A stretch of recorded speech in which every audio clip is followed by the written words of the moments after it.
Я не знаю, змогу ли я це просто зараз пройти. Як вообще у когось язики поворачуються?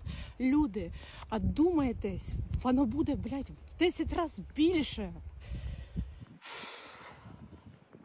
І це одно із кладбищ Харкова. Їх куча. Дуже багато, великий город, дуже багато кладбищ. Подивіться.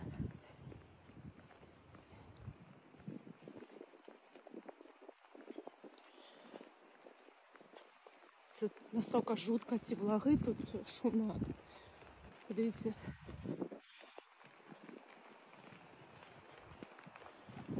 Ви взагалі бачите ці масштаби?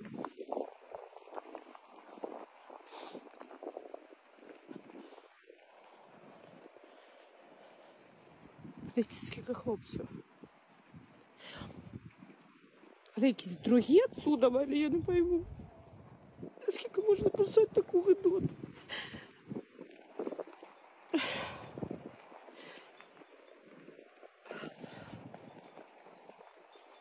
Сейчас попробую так пройти, щоб просто подивилися.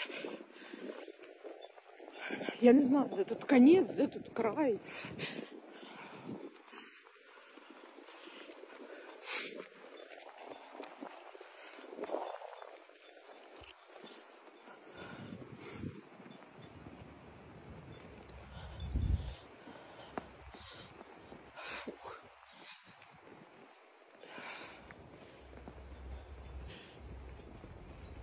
У мене, чесно, голова крутиться.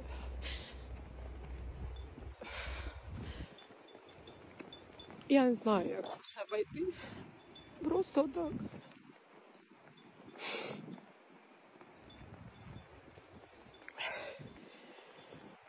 «98-й год, пацаны. 83-й.